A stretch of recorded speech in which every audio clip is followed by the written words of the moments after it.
ନମସ୍କାର। ଆଜି ବୁଧବାର ଫେବୃଆରୀ 4 ତାରିଖର ଶୁଣିବା ରାଶିଫଳ। ମେଷ, ଚତୁର୍ଗ୍ରହ କର୍ମସ୍ଥାନରେ କାର୍ଯ୍ୟସିଦ୍ଧି, ଅର୍ଥ ଓ ସମ୍ମାନ ଲାଭ କରାଇବେ। କିନ୍ତୁ ନିକିତି ତୌଲ ପରି ପାରିବାରିକ ଜୀବନର ପଲ୍ଲା ନିମ୍ନାଭିମୁଖୀ ହେତୁ ମନାନ୍ତର ଓ ଭୁଲ ବୁଝାମଣାରୁ ଅଶାନ୍ତ ସ୍ଥିତି ମଧ୍ୟ ଉପୁଜିପାରେ। କିନ୍ତୁ ଅଶ୍ୱିନୀ ନକ୍ଷତ୍ର ସକାଶେ ଲୋକସମ୍ପର୍କ, ସଭାସମିତି, ଆଲୋଚନାଚକ୍ର ଓ ସାହିତ୍ୟ ସଭା ପ୍ରୀତିପ୍ରଦ ରହିବ। ବୃଷ, ସ୍ୱାସ୍ଥ୍ୟରେ ଉନ୍ନତି ପରିଲକ୍ଷିତ ହେବାରୁ ସାମୟିକ ଆନନ୍ଦ ଅନୁଭବ କରିବେ। ଆନୁଷ୍ଠାନିକ କାର୍ଯ୍ୟ କିମ୍ବା ସାଂସ୍କୃତିକ କାର୍ଯ୍ୟ ପାଇଁ ବିଶେଷ ଅସୁବିଧା ହେବ ନାହିଁ।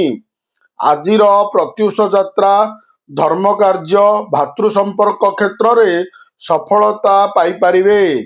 ପଡ଼ୋଶୀଙ୍କ ସହ ସାଧାରଣ କଥାରେ ଉତ୍ତେଜିତ ହୋଇ ଭୁଲ କରିପାରନ୍ତି। ମିଥୁନ, ଅର୍ଥନୈତିକ ଦୃଷ୍ଟିକୋଣରୁ ଦିନଟି ବହୁତ ଭଲରେ ଅତିବାହିତ ହେବାର ସମ୍ଭାବନା ରହିଛି। ବନ୍ଧୁଙ୍କ ସହାୟତାରେ ପାରିବାରିକ ସମସ୍ୟାକୁ ସହଜରେ ସମାଧାନ କରିବାରେ ସଫଳ ହେବେ। କର୍ମକ୍ଷେତ୍ରରେ କାର୍ଯ୍ୟକୁ ଏକାଗ୍ରତା ସହ ତୁଲାଇ ପ୍ରଶଂସିତ ହୋଇପାରନ୍ତି।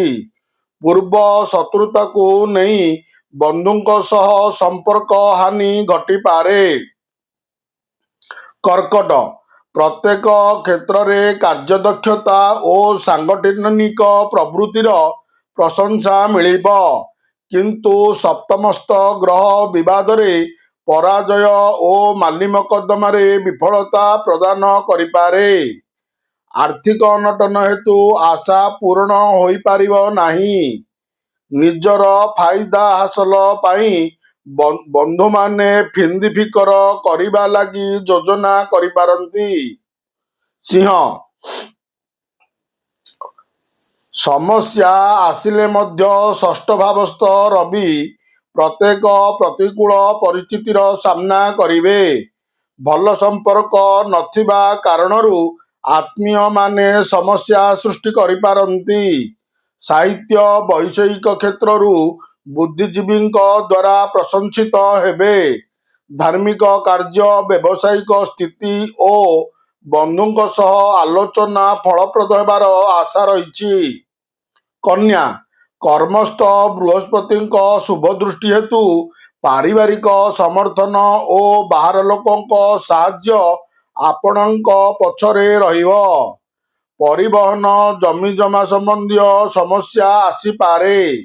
ଘର କାମ ସାଙ୍ଗକୁ ଅଫିସ କାମରେ ଜଞ୍ଜାଳ ବଢ଼ିଯିବ। ନିର୍ମାଣ, ଶିଳ୍ପ ଓ ପରିବହନ କ୍ଷେତ୍ରରେ ଆଶାନୁରୂପ ଫଳ ପାଇପାରନ୍ତି। ତୁଳା, କୌଣସି ଆନୁଷ୍ଠାନିକ କାମ ସ୍ଥଗିତ, ଧାର୍ମିକ କାର୍ଯ୍ୟ ପାଇଁ ନିୟୋଜିତ ରହିବେ। ବିଜାତୀୟ ବ୍ୟକ୍ତିଙ୍କ ସହ ମିତ୍ରତା ପ୍ରତି ପାରିବାରିକ ସମର୍ଥନ ରହିବ। ପ୍ରତ୍ୟୁଷ ଯାତ୍ରାରେ ସଫଳତା ମିଳିବ, କିନ୍ତୁ ଦୀର୍ଘ ସମୟ ଅପେକ୍ଷା କରିବାକୁ ପଡ଼ିବ।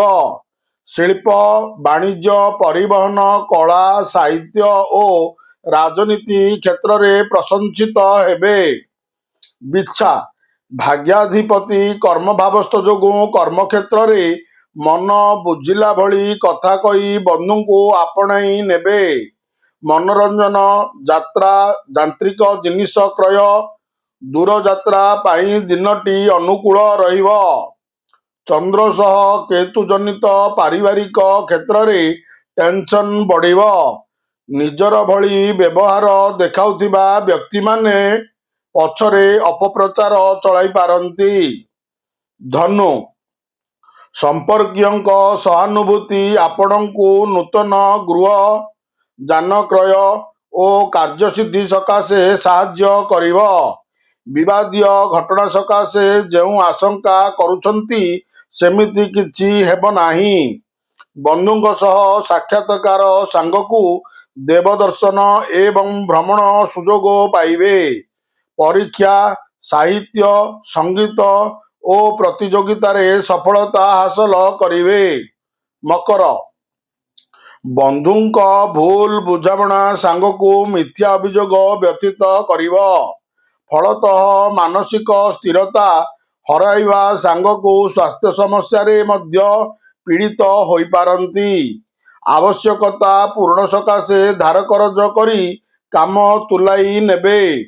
ଯାତ୍ରା, ନିର୍ମାଣ, ଆନୁଷ୍ଠାନିକ କାର୍ଯ୍ୟ ଏବଂ କଚେରୀ ମାମଲା କ୍ଷେତ୍ରରେ ଆଶାନୁରୂପ ଫଳ ପାଇବେ। କୁମ୍ଭ, ସ୍ୱାସ୍ଥ୍ୟରେ ଉନ୍ନତି ସଙ୍ଗକୁ ବନ୍ଧୁବର୍ଗଙ୍କ ସହାନୁଭୂତି ଲକ୍ଷ୍ୟ ହାସଲରେ ସହାୟକ ହେବ। ତରବରିଆ ପଦକ୍ଷେପ ନେଲେ ଅସୁବିଧାରେ ପଡ଼ିବେ। ଯାତ୍ରାରେ ଜିନିଷପତ୍ର ପ୍ରତି ସତର୍କ ରୁହନ୍ତୁ, ଅନ୍ୟଥା ମନସ୍ତାପ କରିବା ବ୍ୟତୀତ କିଛି ଲାଭ ହେବ ନାହିଁ। ଶିଳ୍ପ, ନୂତନ ଉଦ୍ୟୋଗ, ପରିବହନ, ବାଣିଜ୍ୟ ଓ କାରଖାନା ଦିଗରୁ ଉପକୃତ ହୋଇପାରନ୍ତି। ମୀନ, ପ୍ରତ୍ୟେକ ଦିଗରୁ ଗ୍ରହ ସମ୍ପର୍କର ଅନୁକୂଳତା ଜୀବନଚର୍ଯ୍ୟା ପାଇଁ ଲାଭଦାୟକ ରହିବ।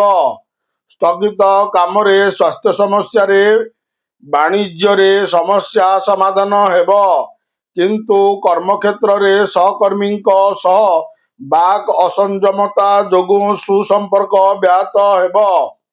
ପୁରୁଣା ସମ୍ପର୍କକୁ ଯୋଡ଼ିବାରେ ବନ୍ଧୁଙ୍କ ଅବଦାନ ଅବିସ୍ମରଣୀୟ ରହିବ। ନମସ୍କାର, ଜୟ ଜଗନ୍ନାଥ।